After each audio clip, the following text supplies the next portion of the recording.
Another beautiful day, early sunrise. I am on a hunt for a cup of coffee. Today is Friday and it is like kind of a Sunday for Muslim people, and most of the places will probably be shut. Definitely all the shops and stuff like that will be closed until 3 p.m. But I'll see if maybe McDonald's is open and I can get some coffee. If not, I'll have to improvise with something else.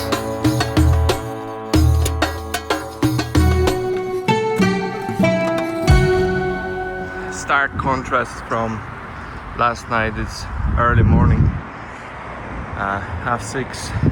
It's completely, it looks deserted comparing to last night when it was so busy, loads of traffic, loads of people around in the shops and in the restaurants.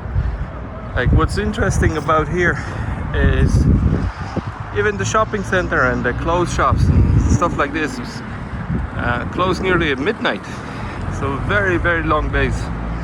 But now there's nobody around, only the cleaning crew lads and some small shops open. Barista coffee, McDonald's. Mission accomplished, successful. The proper barista coffee in McDonald's, which is a really nice touch and very affordable. Very interesting. A little plug / stirrer to stop you from spilling coffee when you're walking around with your takeaway coffee. That's cool.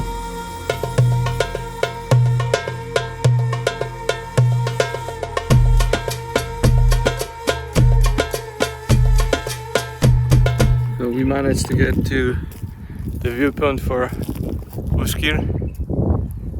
There's the heritage village there behind us. Very nicely preserved heritage village with the mud buildings, and we're gonna have a closer look.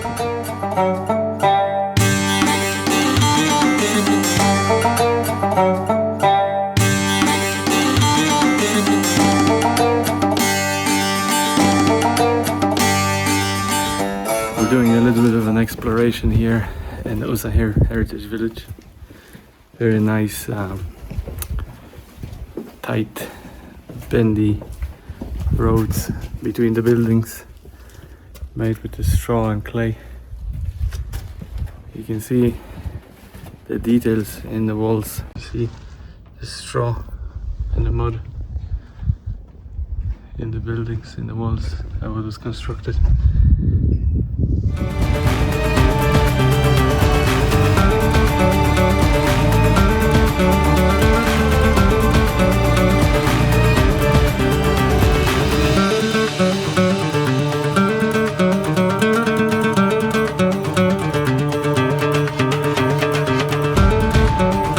Well-preserved heritage village with narrow alleys and interesting architecture. And you can see in the walls the structural use of the straw. Ushaiqer is one of the oldest villages, towns in the region. It was a critical place for pilgrims coming from Kuwait, Iraq and Iran, traveling to Mecca to perform Hajj. If you have something and you want to know how it's kilo or something like that, you put your things here, and this one is like this.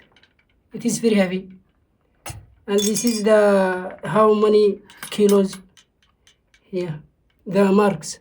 Okay. So how do you know how many kilos is there? By this. Okay, and how many kilo is this one? Maybe it is for 5 kilo. Okay. Or something like that. Which one? Sorry.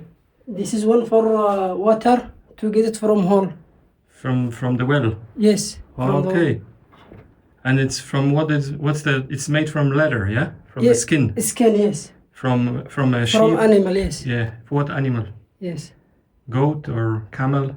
Yes, something like that, yeah. Okay. We met with this very nice guy named Farah. He's from Yemen, and give us a lot of really cool information about all these artifacts that he had in his little museum. Really nice guy, really cool, and a lot of nuggets of information. Especially like the coolest one was the fridge for the dates, I think, which allow you to keep the dates for up to a year and eat fresh straight from the fridge. So, back into the adventure machine.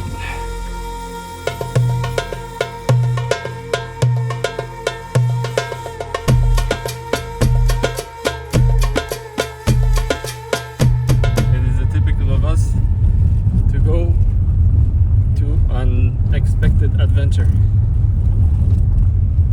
It is it's usual, it's normal. We're going to have a look at the sand dunes. A little bit of an off-road adventure, unplanned, but you can't say no to a good adventure, never. This is something that's probably going to be my end, agreeing to every random adventure. Here are the sand dunes. At one stage somebody's ever going to kidnap me, saying, "Oh Michael, come on for an adventure," and they're just gonna kidnap me. Some wild growing watermelon. This is where you go on an adventure.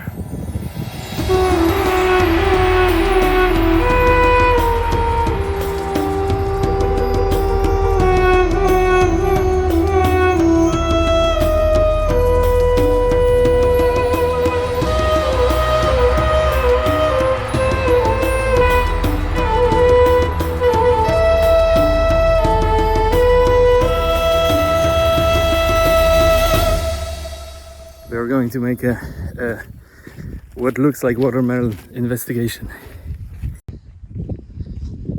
This one is look like watermelon, but this one actually no watermelon.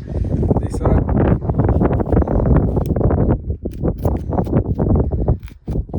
if we cut this one, it's like same. Okay. But this one, snail also same like watermelon, but this one is taste very badly like bitter gourd.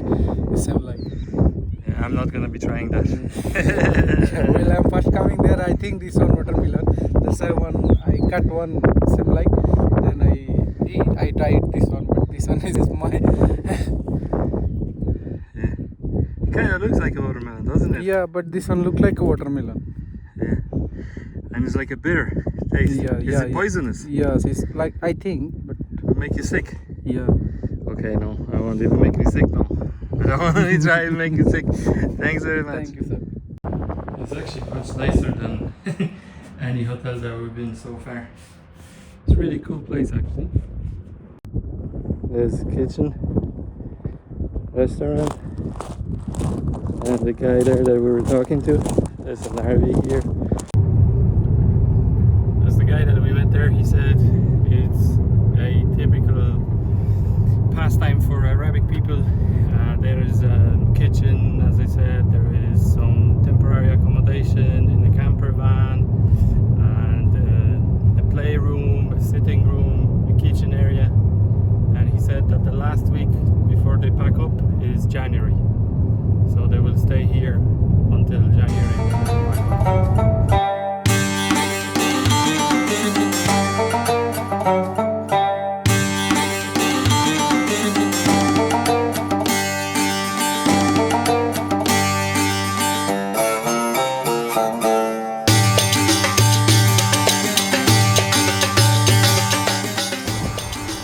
Nothing but the desert all around us.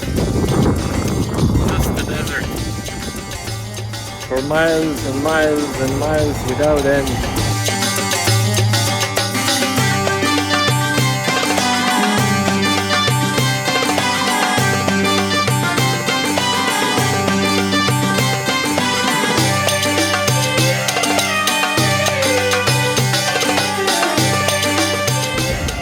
Quick stop for a pee and a cup of coffee in middle of nowhere petrol station. Nothing.